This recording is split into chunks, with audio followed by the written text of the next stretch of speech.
नमस्कार, मैं चंदन उपाध्याय आप सभी लोगों का बहुत बहुत स्वागत एवं अभिनंदन करता हूं आपके अपने YouTube चैनल साइकोलॉजी वाले गुरुजी में।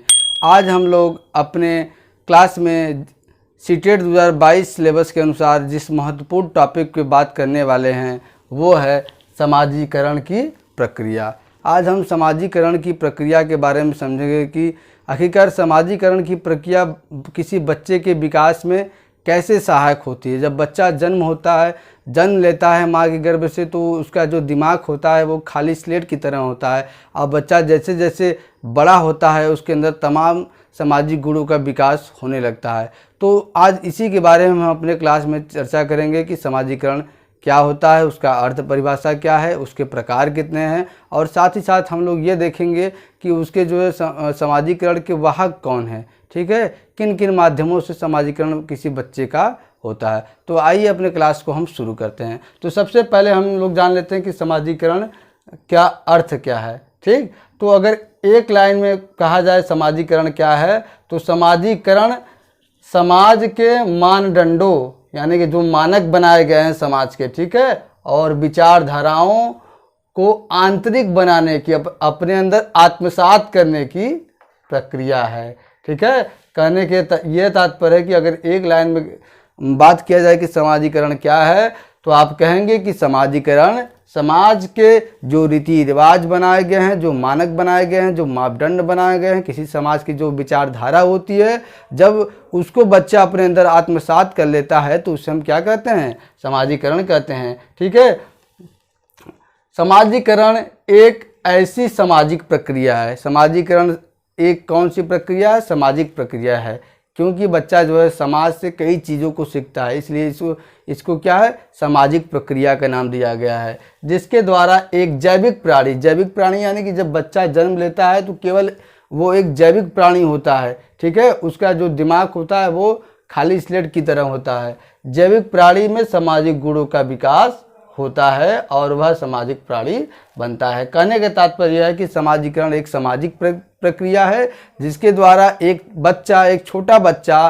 धीरे धीरे जब उसका विकास होता है, वो समाज के संपर्क में आता है, तो वो समाज के अनुकूल अपने व्यवहारों को ढालता है और समाज से कई सामाजिक गुणों और सामाजिक कौशलों को सीखता है। ठीक है, और वह सामाजिक प्राणी बनता है। जैसा कि अरस्तु ने कहा था कि मनुष्य एक सामाजिक प्राणी है, वो समाज में ही रहकर अपनी सारी आवश्यकताओं को पूर्ण करता है। ठीक है, इस प्रक्रिया के द्वारा व्यक्ति समाज और संस्कृति के बीच रहकर अपने समाज जहाँ व्यक्ति रहता है और संस्कृति, उसकी संस्कृति क्या है, ठीक, के बीच में रहकर विभिन्न साधनों के माध्यम से सामाजिक गुणों को सीखता है। ठीक है, कहने के तात्पर्य यह है कि इसमें यह कहा जा रहा है कि इस प्रक्रिया में व्यक्ति क्या है, समाज में रहकर, वो जहाँ रहता है उसके अगल बगल जो है वो उसका समाज है, उसमें रहकर, और वो किस संस्कृति में रह रहा है, उसके रीति रिवाज क्या हैं, उसके मानक क्या हैं, उस समाज के परंपरा क्या बनाए गए हैं, उनमें रखकर विभिन्न साधनों के माध्यम से, विभिन्न साधन क्या है, पहले बच्चा जब जन्म लेता है तो माँ ही उसकी जो है पहली गुरु होती है। माँ से वो सीखता है, धीरे धीरे अपने परिवार के संपर्क में आता है, परिवार के संपर्क में आने के बाद जो है अपने आस पड़ोस के संपर्क में आता है, उसके बाद जो है वो स्कूल जाता है, वहाँ शिक्षक के, अपने साथियों के संपर्क में आता है, समाज के संपर्क में आता है। ठीक है, तो यही विभिन्न प्रकार के क्या हो गए, माध्यम हो गए, विभिन्न प्रकार के साधन हो गए। इन्हीं के द्वारा बच्चे में क्या है, सामाजिक गुणों का विकास होता है। ठीक है, इसलिए बच्चा सामाजिक गुणों को सीखता है, विभिन्न कौशलों को सीखता है, इसलिए इसे सीखने की प्रक्रिया भी हम कहते हैं। ठीक है, समाजीकरण द्वारा संस्कृति, सभ्यता तथा अनगिनत विशेषताएं पीढ़ी दर पीढ़ी हस्तांतरित होती रहती है। कहने का तात्पर्य यह है कि समाजीकरण ही एक ऐसी प्रक्रिया है जिसके माध्यम से संस्कृति, सभ्यता, ठीक, और उसके बाद अन्य तमाम जो विशेषताएं वो एक पीढ़ी से दूसरी पीढ़ी को ट्रांसफ़र होती रहती हैं। जैसे माता पिता से बच्चे में ट्रांसफ़र होंगी और बच्चे से उनके बच्चों में ट्रांसफ़र होती है। तो हम ये कह सकते हैं कि समाजीकरण ही एक ऐसा माध्यम है, एक ऐसा जरिया है जो विभिन्न प्रकार की संस्कृतियों और सभ्यताओं को जीवित रखने में सहायक होता है। आइए कुछ इसका परिभाषा के बारे में हम बात कर लेते हैं। सबसे पहला इसका परिभाषा है फीचर के अनुसार। फीचर महोदय कहते हैं कि समाजीकरण वह प्रक्रिया है जिसके फलस्वरूप व्यक्ति सामाजिक व्यवहारों को स्वीकार करता है और उसके साथ अनुकूलन करता है। फीचर साहब का कहने का तात्पर्य यह है कि इन्होंने कहा कि समाजीकरण एक प्रक्रिया है जिसके परिणाम स्वरूप क्या करता है, बच्चे में या व्यक्ति में सामाजिक व्यवहार को स्वीकार करता है। समाज में किस तरह से रहा जाता है, कैसे बोला जाता है, कैसा व्यवहार किया जाता है, ठीक है, इन सभी को देखते देखते वो जो है आत्मसात करके अपने आप को उसके अनुकूल ढालता है और अंत में वह भी एक सामाजिक प्राणी बन जाता है। दूसरी परिभाषा है ग्रीन का। ग्रीन के अनुसार हम देखते हैं कि समाजीकरण क्या है।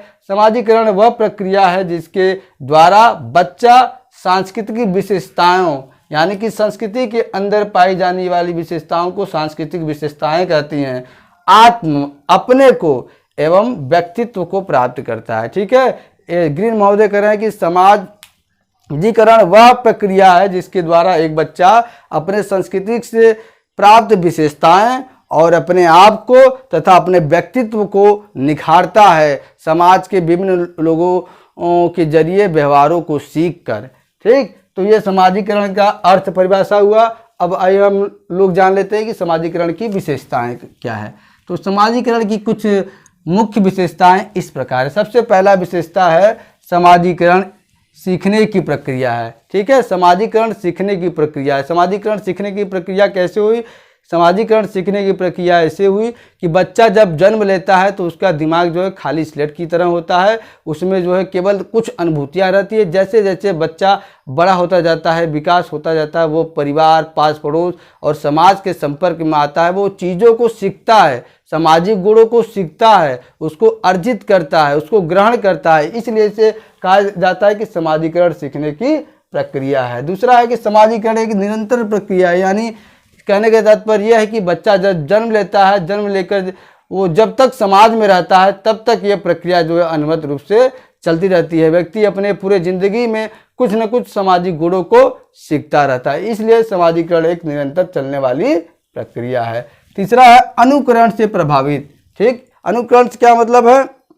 बच्चा जब जन्म लेता है तो परिवार के सदस्यों अपने माता पिता के व्यवहारों को देखकर उन्हीं के अनुसार व्यवहार करता है, मतलब उनका नकल करता है, उनका नकल करके उन्हीं के अनुसार व्यवहार करता है। तो इसी को क्या कहा जाता है?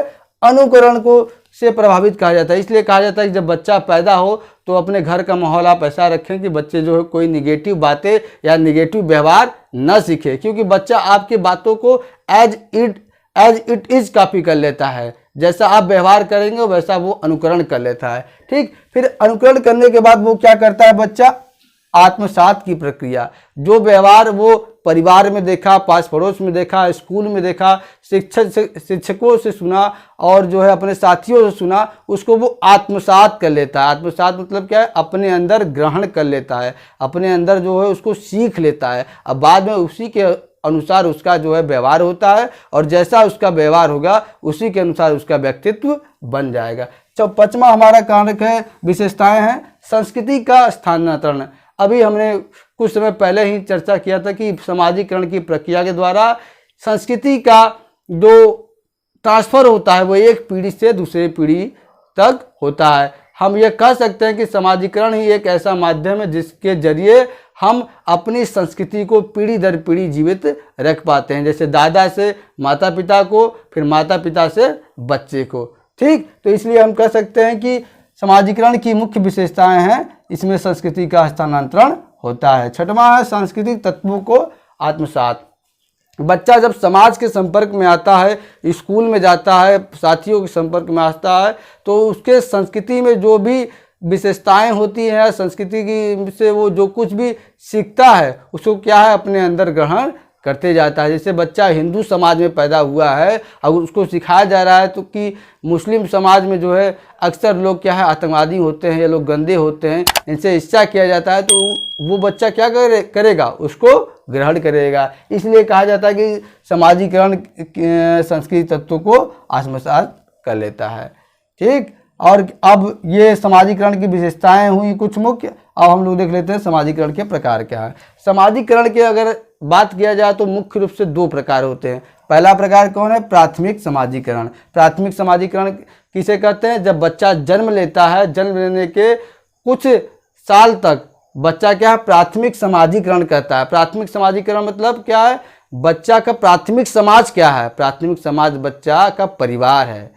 और सबसे पहली गुरु बच्चा का क्या होता है? माता होती है। वो माता से सीखता है। जब बच्चा पैदा होता है तो पूरी तरह से माँ पे निर्भर होता है और माँ के द्वारा ही अपनी सारी आवश्यकताओं को बच्चा पूरा करता है। फिर जैसे जैसे बच्चा बड़ा होता है अपने परिवार में अपने पिता से, दादा से, दादी से इत्यादि लोगों से मिलता है और मिलकर क्या है? समाजीकरण की प्रक्रिया को मजबूत करता है। तो जो है इसे हम क्या कहेंगे? प्राथमिक समाजीकरण। और प्राथमिक समाजीकरण में परिवार आता है। दूसरा क्या है? द्वितीयक या गौण समाजीकरण। द्वितीयक या गौण समाजीकरण किसे कहते हैं? द्वितीयक या गौण समाजीकरण प्रक्रिया वह प्रक्रिया है जब बच्चा बड़ा होकर अपने परिवार से निकलकर अपने पास पड़ोस में जाता है, पास पड़ोस से निकलकर अब स्कूल जाता है, वहाँ साथियों से मिलता है, शिक्षक से मिलता है, समाज से मिलता है। तो क्या है? और वहाँ मिलने के बाद उनसे जो कुछ सामाजिक गुण सीखता है उसको बच्चा ग्रहण करता है। तो उसे हम क्या कहेंगे? द्वितीयक समाजीकरण। यह क्या है? अनवरत चलता रहता है। द्वितीयक समाजीकरण जन्म से मृत्यु तक चलता रहता है। कुछ और मुख्य बिंदु हम देख लेते हैं। ठीक, पहला है प्रत्यक्षात्मक समाजीकरण। ये भी कुछ बताए गए हैं प्रकार। प्रत्यक्षात्मक समाजीकरण वह समाजीकरण है कि बच्चा जब जन्म बड़ा हो जाता है, किशोरावस्था की अवधि में आ जाता है, तो विभिन्न कॉलेजों में पढ़ता है। तो कॉलेजों में मान लीजिए इसको कई ग्रुप होते हैं, कई ग्रुप बने होते हैं, कई समूह बने होते हैं। उन ग्रुप का हर स्टूडेंट जो है मेंबर होता है। उसको वो अपने पसंद के हिसाब से उस ग्रुप का मेंबर होता है। तो मान लीजिए बच्चों को गिटार जो है बजाने वाले ग्रुप में जाना है, तो बच्चा क्या करता है? अपने व्यवहार को उसी के अनुरूप ढालता है और वैसा ही अनुक्रिया प्रदर्शित करता है जिससे कि वह उस समूह का प्रत्याशी बन जाए, यानी कि वह उस समूह का सदस्य बन जाए, जिससे हम क्या कहेंगे? प्रत्यक्षात्मक समाजीकरण कहेंगे। दूसरा है पुनः समाजीकरण। मतलब समाजीकरण हो गया, फिर हम किसी नए जगह गए, नई परिस्थिति में गए, तो फिर जब वहाँ से हम नई नई सामाजिक गुणों को सीखेंगे, उस वातावरण के हिसाब से अपने आप को ढालने की कला सीखेंगे, तो उसे हम क्या कहेंगे? पुनः समाजीकरण। जैसे एक आर्मी का व्यक्ति जब उसका ट्रेनिंग होता है तो उसको क्या है? पुनः से समाजीकरण करना होता है। उस परिस्थिति के अनुसार उसे ढाला जाता है। ठीक है, जैसे आप किसी और देश में गए तो वहाँ की अलग संस्कृति, अलग धर्म, अलग कल्चर रहता है, अलग लिविंग स्टाइल रहता है। तो उस हिसाब से जब अपने आप को आप अनुकूल करते हैं तो उसे क्या कहा जाता है? पुनः समाजीकरण कहा जाता है। ठीक, अब हम लोग अगले पॉइंट बात कर लेते हैं जिसके बारे में समाजीकरण के वाहक, मतलब किन किन माध्यमों से समाजीकरण किसी व्यक्ति या बच्चे का होता है। तो इसमें सबसे पहला है परिवार। जैसा कि हमने बताया कि परिवार जो है प्राथमिक समाजीकरण का माध्यम है। परिवार से ही बच्चे का समाजीकरण शुरू होता है, क्योंकि बच्चा जन्म लेने के बाद परिवार में ही वह रहता है और परिवार से वो बहुत कुछ सीखता है और जिसका प्रभाव उसके आगे उसके आने वाले भविष्य पे पड़ता है। दूसरा है शिक्षा। जब बच्चा जैसे जैसे बड़ा होता है तो वो परिवार से निकलकर पास पड़ोस से निकलकर स्कूल जाता है, वहाँ शिक्षकों के संपर्क में आता है। ठीक है, वहाँ शिक्षा ग्रहण करता है और शिक्षा में जो वो विभिन्न प्रकार के सामाजिक गुणों को सीखता है, तो उसके माध्यम से भी बच्चे का समाजीकरण होता है। धर्म, बच्चा किस धर्म का है, उस धर्म का भी प्रभाव बच्चे पे बहुत ज़्यादा पड़ता है और उसी धर्म के हिसाब से भी बच्चे को कई प्रकार के सामाजिक गुणों को सिखाया जाता है। ठीक है, इससे भी बच्चे का समाजीकरण होता है। चौथा, साथी समूह। साथी समूह मतलब बच्चा के मित्र मंडली में कौन कौन है, बच्चे का मित्र कौन कौन है। बच्चे का मित्र जो है उसका दर्पण होता है। ठीक है, अगर आप देख लें कि बच्चे किस मित्र मंडली में रह रहा है तो उससे आप अनुमान लगा सकते हैं कि बच्चे का व्यक्तित्व ऐसा है। तो मित्र मंडली हमारे हिसाब से बहुत ज़्यादा जो है किसी बच्चे के समाजीकरण में, सामाजिक विकास में, बौद्धिक विकास में, मानसिक विकास में बहुत ज़्यादा हद तक प्रभावित करते हैं। ठीक है, क्योंकि जैसा मित्र मंडली रहेगा, मित्र मंडली का जैसा विचारधारा रहेगा, बच्चा भी उसी हिसाब से सीखेगा। अगर गलत संगति करने वाले, गलत आदत वाले, बुरी आदत वाले मित्र मंडली रहेंगे तो बच्चा भी उसी गलत संगति में पड़ जाएगा। ठीक है, इसलिए किसी भी बच्चे को जो है हमेशा क्या है, एक अच्छे मित्र मंडली का चुनाव करना चाहिए और इसमें उसके अभिभावक को ध्यान रखना चाहिए कि हमारा बच्चा कहाँ जा रहा है, कहाँ आ रहा है और किस हिसाब से वो अपने किन मित्रों से मिल रहा है। तो सामाजिकरण भी बहुत ही महत्वपूर्ण रोल अदा करता है बच्चे के सामाजिकरण के विकास में। ठीक, अगला है आर्थिक स्थिति। आर्थिक स्थिति भी सामाजिकरण के विकास में बहुत ही महत्वपूर्ण रोल अदा करता है। ऐसे बच्चे जिनका आर्थिक स्थिति हाई है, जो अच्छे संपन्न है, भौतिक सुविधा संपन्न है, ठीक है, अच्छे घर से है, उनका समाजीकरण क्या है, एक नॉर्मल वे में, एक हाई स्टैंडर्ड में होता है। ठीक है, और जो ऐसे बच्चे जो आर्थिक स्थिति से निम्न है, तो वो जो है उनका शारीरिक, मानसिक, बौद्धिक विकास उतना नहीं हो पाता। क्यों? क्योंकि उनको जो है तमाम ऐसे सुविधाएं हैं जो उनको मिल नहीं पाते हैं। जैसे उनको भोजन ही नहीं मिल पाता है, तो वो पहले भोजन के लिए वो प्रयास करते हैं, काम करते हैं, तो उसके बाद ही वो ना पढ़ाई करेंगे। तो इसलिए जैसा वातावरण रहता है, जैसी आर्थिक स्थिति का वातावरण रहता है, उस हिसाब से भी बच्चे का सामाजिकरण का विकास होता है। अगला है वैधानिक प्रणाली। वैधानिक प्रणाली मतलब किसी भी समाज के जो नियम है, रीति रिवाज है, मानक हैं, उस समाज के कानून के जो नियम है, उनके अनुसार भी बच्चा अपने आप को ढालने की कोशिश करता है। जब उनके अनुसार बच्चा अपने आप को ढालने की कोशिश करता है, तो वो भी चीज़ कहाँ से बच्चा समाज के माध्यम से सीखता है। तो इसके हम क्या कहेंगे, सामाजिकरण। भाषा, बच्चा जिस परिवेश में पैदा हुआ है उसकी भाषा क्या है, उसको भी बच्चा सीखता है। बच्चा हिंदी बोलने वाले परिवेश में पैदा हुआ है तो वो हिंदी बोलेगा, बच्चा अंग्रेजी बोलने वाले परिवेश में पैदा हुआ है तो वो इंग्लिश बोलेगा। ठीक है, तो भाषा भी किसी बच्चे के सामाजिकरण के विकास में बहुत ही सहायक है। अगला है मीडिया। मीडिया क्या है, आप देखिए न्यूज़ चैनल खोल लीजिए, तमाम तरह के न्यूज़ जो है, वहाँ से न्यूज़ आ रहे हैं, वहाँ से न्यूज़ आ रहे हैं, तमाम तरह की घटनाओं को बच्चे देख रहा है और देखकर उसको जो है अच्छे से सीख रहा है। क्योंकि जो है अगर साइकोलॉजी की माने तो मनोविज्ञान के अनुसार जो चीज़ हम देखते हैं और सुनते हैं, वो चीज़ 90% हमारे दिमाग पे जो है छप जाती है। और क्या है, छप जाती है, और जब वो हमारे दिमाग पे छप जाएगी तो उसी हिसाब से क्या है हमारा विचार बनेगा, अब वैसा ही हम व्यवहार करेंगे और उसी हिसाब से हमारा सामाजिकरण होगा। तो आज सामाजिकरण की प्रक्रिया के बारे में कुछ मुख्य बिंदुओं को हमने समझा। आशा करते हैं कि आपको ये वीडियो पसंद आया होगा, ये क्लास पसंद आया होगा। ये क्लास आपको अगर पसंद आया तो हमारे वीडियो को लाइक करें और इस चैनल पर अगर आप नए हो तो चैनल से जुड़ने के लिए चैनल को सब्सक्राइब करें। आज की क्लास में इतना ही। अगले क्लास में हम जो सीटेट के किसी और टॉपिक के बारे में विस्तार से चर्चा करेंगे। तब तक के लिए आप लोग का बहुत बहुत धन्यवाद। जय हिंद, जय भारत।